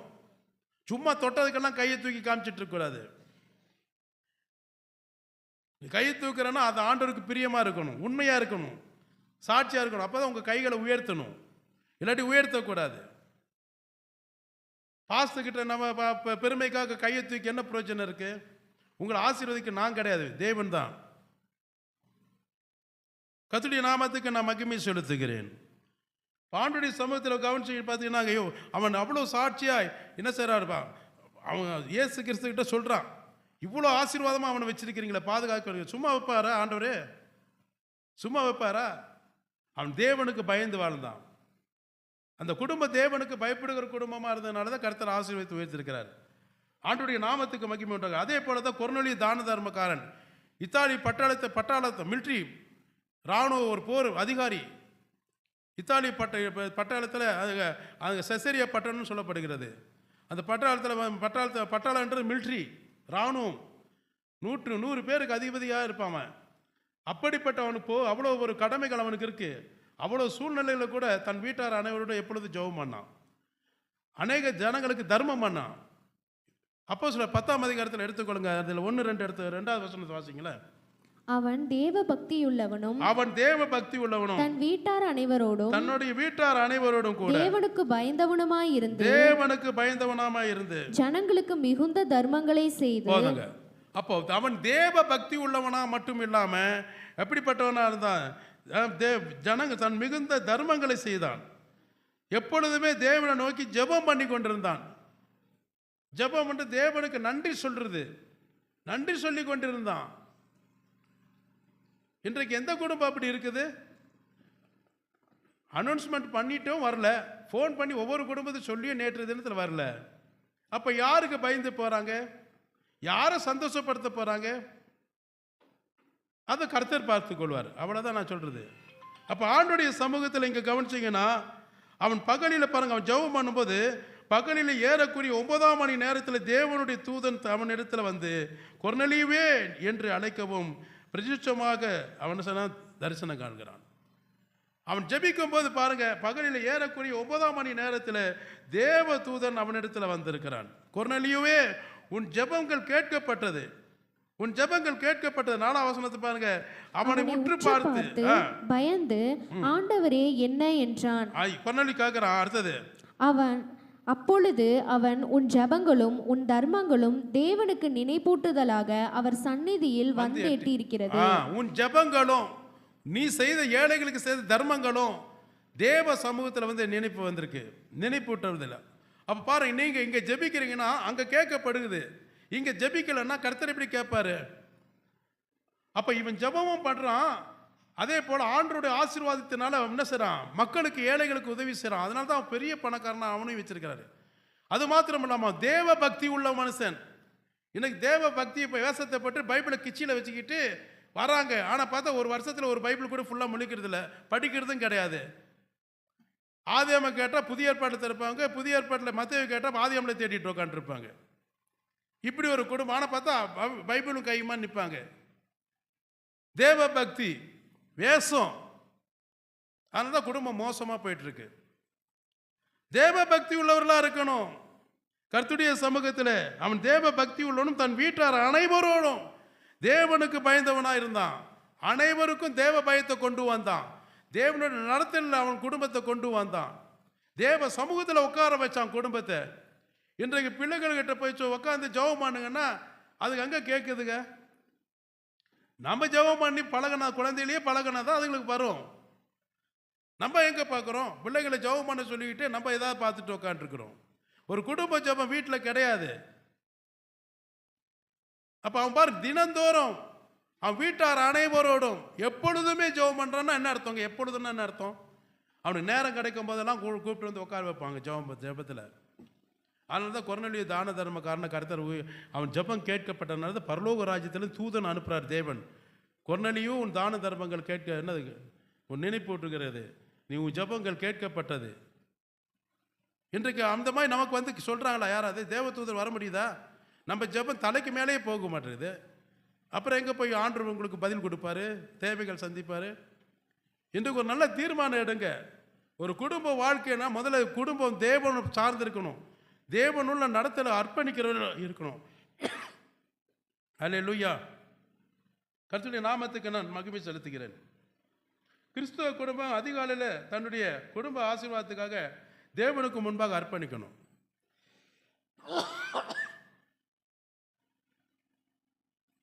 சங்கீதத்தில் 143 8 9 10 வாசிங்க. அதிகாலையில் உமது கிருபையை கேட்க பண்ணும், உம்மை நம்பி இருக்கிறேன். நான் நடக்க வேண்டிய வழியை எனக்கு காண்பியும். உம்மிடத்தில் என் ஆத்துமாவை உயர்த்துகிறேன். கர்த்தாவே, என் சத்துருக்களுக்கு என்னை தப்புவியும். உம்மை புகலிடமாக கொள்கிறேன். உமக்கு பிரியமானதை செய்ய எனக்கு போதித்தருளும். நீரே என் தேவன். உம்முடைய நல்ல ஆவி என்னை செம்மையான வழியிலே நடத்துவாராக. ஆமீன். அப்போ அதிகாலையில் உமது கிருபை கேட்க பண்ணும். அதிகாலை ஜெபம் பண்ணுறீங்களா? குடும்பமாக உட்காந்து ஜெபம் பண்ணுறீங்களா? ஒரு அம்மா உட்காந்து தனிப்பட்ட முறையில் ரைட்டு. குடும்பமா அதிகாலையில் குடும்பமானா குடும்பத்தில் யாரெல்லாம் உள்ளே இருக்கிறாங்களா வீட்டில் அத்தனை பேரும் சேர்த்து தான் சொல்கிறேன். அதிகாலையில் ஜெபிக்கணும். வந்து உங்களுடைய கிருபைக்காக கண்ணதை கேட்க போன ஆண்டவரே, உங்களுடைய கிருபை எனக்கு தாங்க, இன்னும் தாங்க. உங்களுடைய கிருபையினால் வழி நடத்துங்க. அடுத்தது பார்த்தீங்கன்னா, உம்மை நம்பி இருக்கிறேன். இந்த நாள் முழுதும் என்னை நடத்த வேண்டிய வழியில் நீ நடத்துவதற்காக உங்களை தான் நான் நம்புகிறேன். வெளியில் யாரும் என்னை நான் நம்பி போனாலும் அவங்க செய்ய முடியாது, எனக்கு உதவி பண்ண முடியாது. இந்த நாளில் நான் என்னென்னலாம் விரும்புகிறேனோ அதெல்லாம் நீங்கள் செய்வீங்கன்னு நான் நம்பி இருக்கிறேன். அந்த நம்பி இருக்கிறேன். அது மாத்திரம் நான் நடக்க வேண்டிய வழி எனக்கு காண்பியும். இன்றைய நாட்களில் நான் என்ன செய்யணும், எப்படி உமக்கு பிரியமாக நடக்கணும், எப்படி வாழணும், அது எனக்கு காண்பியும் ஆண்டவரே. யாராவது கேட்குறோமா? காலையில் எழுந்திரிச்சா நைட்டு படுக்கிற வரைக்கும் பிரச்சனைகள் ஏன் வருது? ஆண்டோடைய சமூகத்தில் ஜெபம் பண்ணி அர்ப்பணிக்கணும். இந்த நாள் முழுவதும் நான் என்னை நடத்த வேண்டிய வழியில் நடத்துங்க, காண்பியுங்க. நாங்கள் தினந்தோறும் ஜெபிக்கிறது கர்த்தருக்கு தெரியும். இந்த காரியங்களெல்லாம் சொல்லி ஜெபிக்கிறோம், நடத்துங்க. அது மாத்திரமல்லாமல் உம்முடையத்தில் என் ஆத்மாவை உயர்த்துகிறேன், என் ஆவி ஆத்மா சரித்தை அர்ப்பணிக்கிறேன். கெட்டு போகாமல் பாதுகாத்து கொள்ளுங்க. ஜெபன்றது இதுதாங்க. இதுக்கு மேலே என்ன இருக்குங்க? ஆண்டவர்கிட்ட சரண்டர் ஆகணும். போலீஸ்காரங்கிட்டையும் போயிட்டு வக்கீல்கிட்டையும் ஜட்ஜிக்கிட்ட போய் காலில் விழுந்து முத்தம் செய்கிறதுக்கு இது ஆண்டவர் பார்த்து முத்தம் செய்யுங்க. ஏன் அவங்ககிட்ட போயிட்டு சரிங்க, அவனே பெரிய பாவி கொடூர பாவியாக இருக்க, அவங்க காலில் போய் விழுங்கணுமா? ஆண்டவருடைய பாதத்தில் போய் உட்காருங்க. நமக்கு அதுதான் வெக்கமாக இருக்குது. அவங்க பாதத்தில் விழுறதுக்கு பிரச்சனை கிடையாது. கர்த்தருடைய பாதத்தில் உட்காரதுக்கு வெக்கம், துக்கம், கலக்கம், பிரச்சனை, அழுக, புலம்பல் எல்லாமே இருக்கும். ஆனால் தான் இங்கே சொல்லப்ப கர்த்தாவே என் சத்துருக்களுக்கு அங்கே 10ஆம் வசனம், உமக்கு பிரியமானது செய்ய எனக்கு போதி தரலும். அந்த நாளிலே நம்ம எப்படி ஜெபிக்கணும்? ஆண்டவர் உமக்கு பிரியமானதை, என் சுயமாக நான் செய்யக்கூடாது, என் சுய இச்சை நிமித்தமாக நான் நடக்கக்கூடாது. உமக்கு என்ன பிரியமோ, உமக்கு என்ன உங்களுடைய பாரம் இருக்குதோ, உங்களுடைய தாகம் என்ன, உமக்கு பிரியமாய் நான் செய்வதற்கு எனக்கு போதி தரலும். ஏன்னா நீங்கள் தான் தேவன் அழைத்தவர், நீர் உண்மையுள்ளவர் தகப்பன், நீர் உண்மையுள்ள தேவன். பொய்யுரையுள்ள தேவன்கிட்ட நம்ம வரல, பேசாத தெய்வத்துக்கிட்ட நம்ம வரல, பேசுகிற தெய்வத்துக்கிட்ட நம்ம வந்திருக்கிறோம். நீர் உண்மையுள்ள தேவன். உம்முடைய நல்ல ஆவி, நல்ல பரிசுத்தமுள்ள உங்களுடைய நல்ல ஆவி என்னை செம்மையான நல்ல வழியில் நடத்துவீராக. கரங்களை தட்டி இயேசுவுக்கு நன்றி சொல்லுவோம். இதை ஜெபம் பண்ணுறதுக்கு எவ்வளோ நேரம் ஆகும்? இது எவ்வளோ நேரம் ஆகும்? இது ஆண்டோடைய சமயத்தில் உண்மையா ஆத்தும பாரத்தோடு 100% ஒரு அர்ப்பணிப்போடு செஞ்சு பாருங்கள். அந்த நாள் முழுதும் உங்களுக்கு ஆசீர்வாதமாக இருப்பீங்க. அந்த குடும்ப ஆசீர்வாதமாக இருக்கும், சமாதானமாக இருக்கும். எந்த பிரச்சனையும் எந்த சத்துரு உங்களை நுழைஞ்சு உங்கள் குடும்பத்தை சமாதானத்தை கெடுக்க மாட்டான். அல்லேலூயா. ஆண்டவருடைய நாமத்துக்கு நான் உமக்கு பிரியமானதை செய்ய எனக்கு போதித்தருளும். நானே உனக்கு போதித்து நடத்த வேண்டிய வழியில் நடத்துன்னு சொல்கிறாரா இல்லையா? அப்போ ஆண்டவர் தான் நமக்கு கற்றுக் கொடுக்கிறவர், போதிக்கிறவர். அவர் போதகர், நமக்கு டீச் பண்ணக்கூடிய ஒரு தேவ மனுஷன். அல்லேலூயா. அவர் தேவனாக இருக்கிறாரு. அவர்கிட்ட கேளுங்க. நம்ம போய் யார்கிட்ட போய் கேட்குறோம்? ஒன்றும் தெரியாத ஆள் வட்டதை போய் கேட்குறோம். என்னங்க நான் எப்படி நடக்கணுங்க, எப்படி செய்யணுங்க, எனக்கு ஒரு குழப்பமாக இருக்குங்க, பிரச்சனையாக இருக்குங்க, எனக்கு ஒரு பதிலே கிடைக்கல, ஒரு தீர்வே கிடைக்கல, நீங்கள் தான் பதில் சொல்லணும். அவன் என்ன சொல்லுவான்? பாவத்தின் வழியை தான் காண்பிப்பான், பாவத்தின் வழியை தான் காண்பிப்பான். ஆண்டவர்கிட்ட சொல்லுங்க, என்னை செம்மையான பாதையில் நடத்துவதற்கு நீ போதித்தரலும். நீர் தான் என் தெய்வம், உண்மை தான் நான் நம்பி இருக்கிறேன். உங்களுடைய நல்ல ஆவி என்னை செம்மையான பாதையில் நடத்துங்க. உங்களுடைய பரிசுத்தம் உள்ள வழி, சத்திய வழியில் என்னை நடத்துங்க ஆண்டவரே. இது டெய்லி சொல்லி ஜெபம் பண்ணி பாருங்க, உங்கள் குடும்பம் ஆசீர்வாதமாக இருக்கும். டெய்லி சொல்லி ஜெபம் பண்ணுங்க. தனிப்பட்ட முறையாக இருந்தாலும் சரி, உங்களுடைய குடும்ப ஜெபமாக இருந்தாலும் சரி, தினமும் அதிகாலையில் எழுந்திரிச்சு ஜெபம் பண்ணுங்க. அதிகாலையில் நீங்கள் ஜெபிக்கணும் இந்த வார்த்தையெல்லாம் சொல்லி. அல்லேலூயா.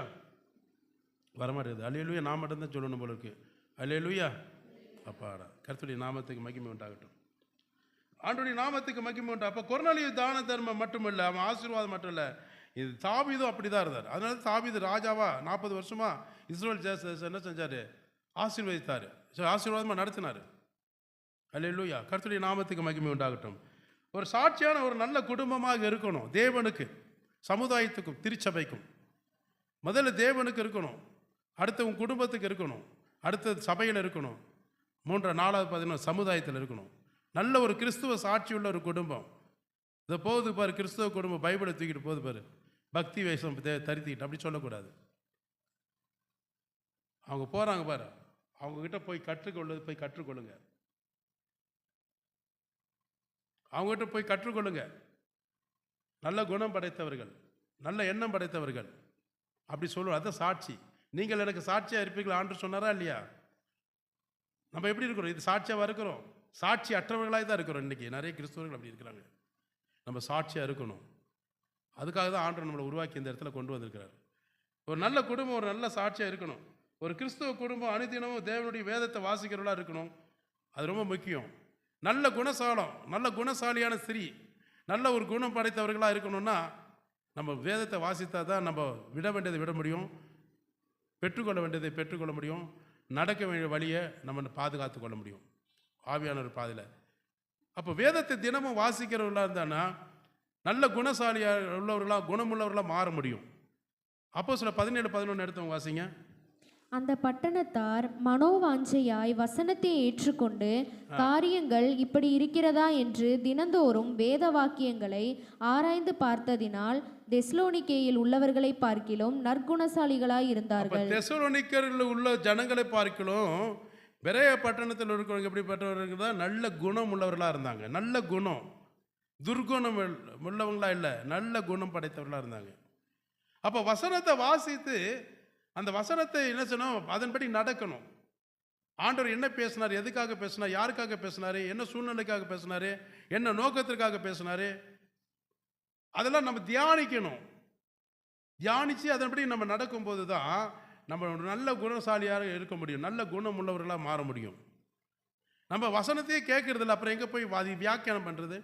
அப்போ அந்த பட்டணத்தார் மனவாஞ்சைன்னா ரொம்ப ஆர்வமாய் ஆண்டவர் பேசுகிற வார்த்தையை சந்தோஷமாக ஏற்றுக்கொள்ள வந்தாங்க, ஏற்றுக்கொண்டார்கள். அப்போ மனவாஞ்ச வசனத்தை ஏற்றுக்கொண்டு ஆண்டவர் சொன்ன காரியங்கள் இது இப்படி இருக்குதா இல்லையான்னு தினந்தோறும் அந்த வேத வசனத்தை என்ன செஞ்சாங்க, படித்து தெரிஞ்சு கொண்டு அதை ஆராய்ந்து பார்த்தாங்க. ஆண்டவர் பேசுன சரிதான், ஏதோ ஒரு காரணமெல்லாம் அவர் பேசியிருக்க மாட்டார், சொல்லியிருக்க மாட்டார். நமக்கு அவர் பிரசங்கத்தில் பேசுகிறாருன்னா ஏதோ ஒரு நோக்கம் இருக்கும், நம்ம ஆசீர்வாதமாக நம்ம நடத்துவதற்காக கர்த்தர் ஏதோ பேசியிருக்காரு. அதை வீட்டுக்கு போய் தியானிக்கணும். ஸ்கூலில் கல்லூரியில் சொல்லிக் கொடுக்கும்போது ஹோம்ஒர்க் கொடுத்தோம்னா இப்போ வீட்டில் உட்காந்து தியானிக்கிறீங்களா இல்லையா? அதிகாலையில் எந்திரிச்சு டீ போட்டு கொடுத்து எந்திரிச்சு குளிரும் வெயிலும் பார்க்காம தியானிக்கிறீங்களா இல்லையா? சத்திய ஆவியானோட வசனத்தை ஒரு வாரம் முழுவதும் கர்த்தர் பேசணும். பிரசங்கத்தை தலைப்பு கூட தெரியாமல் தலைவலி பிடிச்சி விட்டு உட்காந்துருக்கிற குடும்பம் எத்தனை பேர் இருக்கிறீங்க?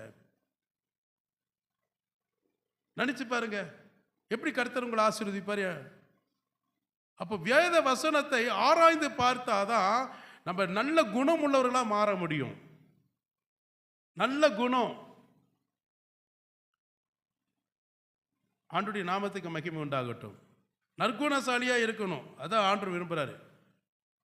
இந்த நற்குணசாலியாக இருந்தால் தான் உங்கள் குடும்பம் நல்ல குணமாக இருக்க முடியும், கர்த்தர் நடத்த முடியாது, ஆசீர்வதிக்க முடியும். அல்லேலூயா.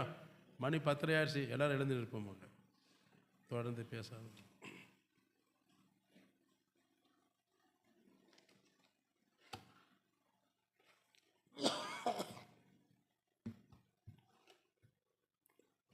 ஆண்டவருடைய சமுத்திரம் சொல்லுங்க. இயேசுவே உமக்கு